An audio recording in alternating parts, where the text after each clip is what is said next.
Hello, this is Michelle. You'll get to know my name, or not my name, but my voice after some time of listening to these brief lectures. So for now, I'll introduce myself, Michelle O'Donnell. Welcome to Mental Health Nursing. First, what we're going to be doing is just covering some basic concepts regarding mental health nursing.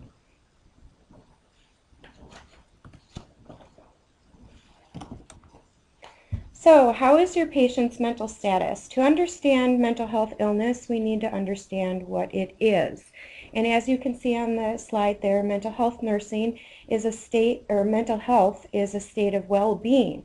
So people are successful in performing mental functions and fulfilling relationships. They have rational thinking, they can communicate well, they have no problems learning, they grow emotionally, and they are resilient to difficulties that they encounter in their life. So what is mental illness? Mental illness basically would be the opposite. It's significant behavior that shows ineffective coping mechanisms, which result in irrational thinking and difficulty communicating with people, difficulty taking in their external environment and interpreting it in an appropriate manner, and this exhibits itself in distress or disabling functioning.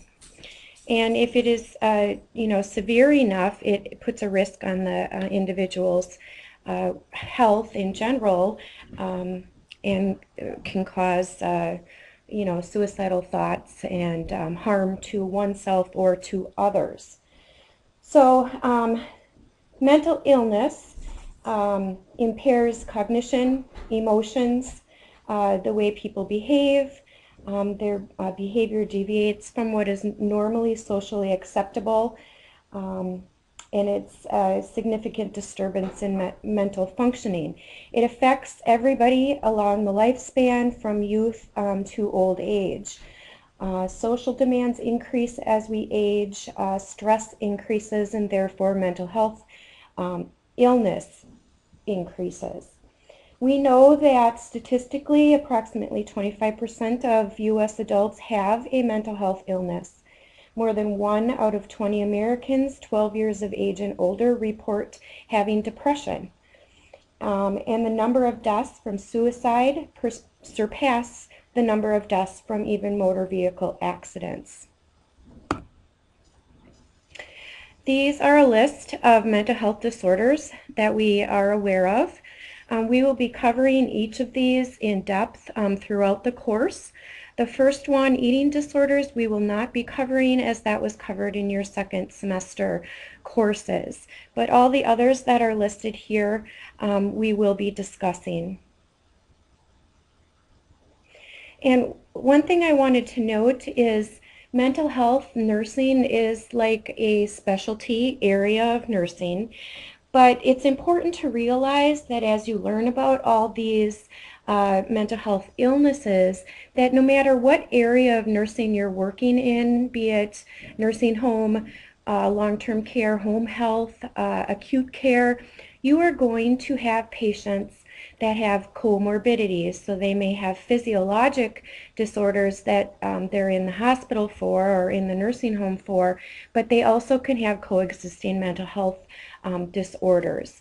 So it's important to realize this, because this is not just mental health nursing, it's basically nursing in general, where you're going to be dealing with these diagnoses. So what we have here is the mental health, mental illness continuum. And simply put, if you look to the left, this is a person who is mentally healthy. And as you go to the right and go to the end in the orange area, this is where you start to get mental illness conditions. We all experience emotional problems, concerns, or occasions when stress or anxiety affect our ability to function. Oftentimes these periods can be alleviated through life modifications such as diet, exercise, rest, talking with friends or family. That's a good coping mechanisms to maintain mental wellness. If not treated, though, early, the patients can progress down the continuum and their ability to respond to stress and anxiety declines. It's important for patients to recognize and seek treatment early rather than later.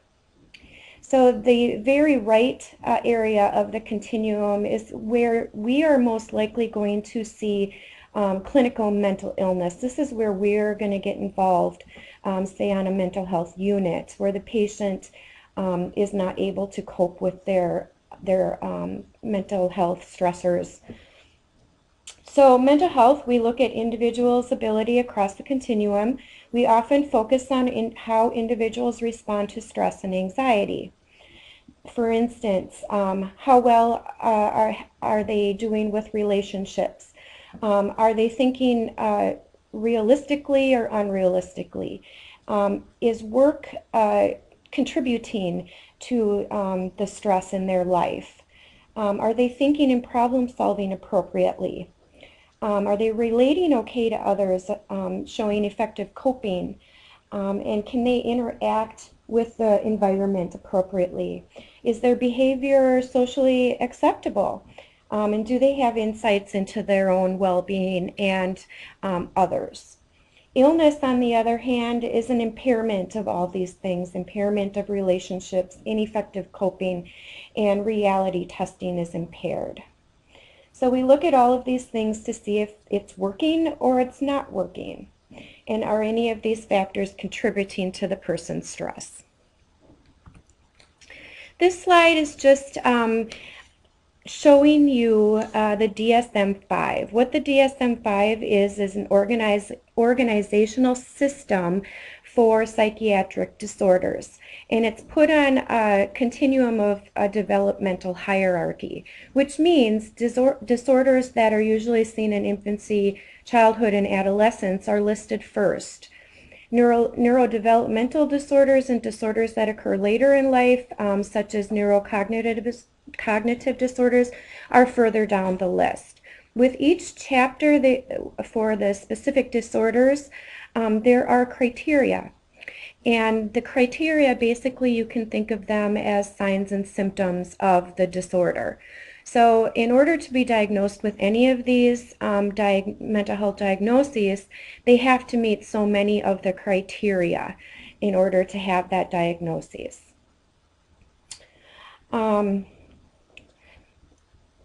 So in our course, we will refer to the DSM-5 and we will be discussing some of the criteria in each of the disorders, but it's not something that I want you to memorize the DSM. It's a very lengthy document. It's usually used by psychiatrists and psychologists to actually diagnose individuals after they've done some testing with those people. So for our purposes, just to have an awareness of what it is, and that the criteria is what actually gives the people the diagnoses. So mental health nursing. Mental health nursing is a psychiatric nursing, basically working with people throughout the lifespan who have mental illness. They try to assist healthy people who are in crisis or who are experiencing life problems, as well as those with long-term mental health conditions. Patients may include people with dual diagnoses, like we discussed before. It may be homeless persons and families. It may be people that are in jail, individuals who have survived abuse or other crises. Psychiatric nursing, we work with individuals, couples, families, and groups. And groups would be more of on an educational kind of basis. And like I said before, we're going to have these patients in hospital settings, home settings, halfway houses, shelters, clinic, and in our everyday life, just in the public. So what we have here is what the psychiatric nursing continuum of care looks like. Excuse me. So in the purple, up at the very top, You have your primary care settings, that's like your clinic settings, where people are with mental health illness will be interacting with their primary care provider, and there may be some home health referrals. It's an atmosphere where you respect the individual and the family. You listen to preferences and values. It supports the individual, centered around the patient. As you move down to the yellow area and the blue area, this is where nurses usually get more involved. So psychiatric home care would be a Medicare covered home care kind of situation. And really to qualify for that kind of care, they have to meet certain elements for Medicare or Medicaid to pay for it. One would be that they have to be deemed homebound by their physician. They have to have a psychiatric diagnosis present, and they have to have a need for skilled psychiatric nursing care. Now, as you move down the assertive community treatment, or abbreviated as ACT, this is an intensive type of case management in which individuals who are oftentimes hard to engage, community living needs are present, on serious persistent psychiatric symptoms or patterns of repeated hospitalization, such as the ER inpatient, would be referred to an ACT team by the inpatient provider because of the pattern of repeated hospitalization and the severity of this person's symptoms, along with their inability to participate in normal traditional treatment. The ACT team works intensively with the patients in their homes or in the agency hospital or clinic, wherever they're at, whatever setting the patient is in at that particular time. The team is a psychiatric nurse, usually the psychologist, psychiatrist, maybe a counselor, social worker. So all of those disciplines would be working together to provide appropriate care for this individual. And then you have your partial hospitalization programs, or your PHP.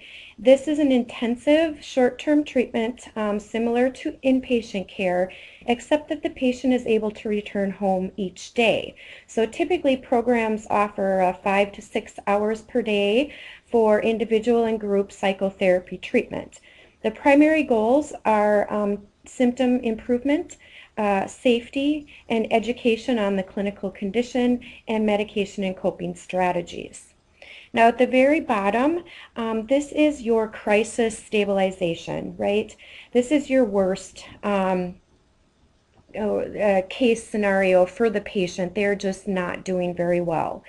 Prioritization is rapid stabilization of their situation and short length of stay. So it might be an overnight short-term observation, or it can be 1 to 3 days, designated for individuals who have symptoms that are expected to resolve within 72 hours or less, and have a psychosocial stressor that can be addressed in that time frame. And again, maximizing their stability and allowing them to rapidly return to the community treatment setting is the goal. So, psychiatric hospital admissions.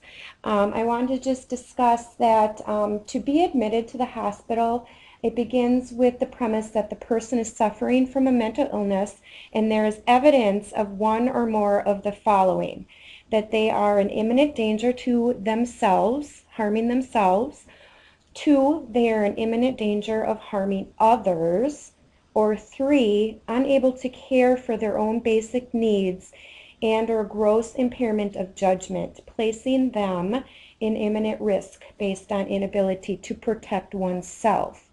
So if symptoms meet the admission criteria, they are then given the option of being admitted on a voluntary basis or an involuntary basis, which means, well, voluntary means that they agree with the need for treatment and hospitalization, and they agree with being hospitalized. If the patient does not agree to hospitalization, but the psychiatric mental health professional, the doctor, feels the admission is necessary, that's when you have an involuntary admission. And this usually involves a court petition with evidence of your position that the person needs to be hospitalized and cannot be in the community. Involuntary admitted patients still have rights and can petition the court for release. If the admission is contested, the treating physicians are required to present the case to court. The court then decides whether or not to continue hospitalization. So they are unable to make important decisions about their care, medications, treatment, etc. A surrogate person is normally assigned to make decisions for the patient in this temporary time frame. Could be a doctor, could be a social worker. If you are, if the person is a threat to themselves or to people in the community, then they are obviously admitted. The least restrictive alternative to inpatient treatment would be a commitment. And what a commitment is, it's like, I equate it to like being on probation. So the person can have a commitment for, say, a 6-month period of time in which they have to meet certain conditions while they're living out in the community. And that might be, say, for an alcoholic, it could be they have to attend AA meetings, or they have to abstain from drinking. And the social worker is legally able to test them for alcohol use while they're on this time, this commitment time. If it's not feasible to keep the patient in an acute care setting for long periods of time, they may go to one of these commitment kind of situations. The patient can be living at home, but have to comply with different conditions and on an involuntary basis. So, you know, like what the examples I gave you. So confidentiality is a huge ethical principle when you're dealing with mental health illness. Patients must be informed that their information will stay confidential unless it poses a safety issue. And that is true even with youth. So the commitments there is a commitment between you and your patient when you're having an ethical discussion about that you will keep their information confidential, and that basically your assessment is going to try to figure out what is going on with them physiologically and neurologically with their brain, and you try to establish a relationship with that person in which they trust you. This slide just gives you information on the concern of mental health nurses, and you can go ahead and review this on your own. We've kind of talked about a lot of the things, but this gives you a nice list of some of the focuses of the mental health nurse. So we try to provide holistic nursing, right? We are still doing all of the things that we would normally do with our nursing assessment process, except, you know, it's not focused on physiological things. It's more focused on subjective information. So your assessment, which we're going to go through in the next little tidbit of lecture here, but basically your diagnosis is going to be the same. You're trying to identify problems and what's causing them. You're going to be developing nursing diagnosis and prioritizing those nursing diagnoses. Your goals are going to be identified mutually between you and your patient, and they're going to be attainable goals for that individual. You're going to document expected outcomes, and the goals are obviously going to be measurable. They're going to include a realistic time frame for meeting those goals for that individual. Planning is the same. You're going to identify safe, pertinent, realistic, individualized, evidence-based plans. You're going to strive for interventions that are culturally relevant and compatible with the health beliefs of the person. And then you will be documenting that plan. Implementation or nursing interventions, it's going to be a coordination of care between all of the interdisciplines that are involved with mental health patients. You're going to do a lot of health teaching and health promotion. You're going to be providing what we call milieu therapy. And what is milieu therapy? Well, in a nutshell, what it is giving the patient a feeling of comfort and safety. You're going to educate them, inform, and keep them in the least restrictive environment in which they are safe. But milieu is making the patient feel like they are safe and you are there to help them.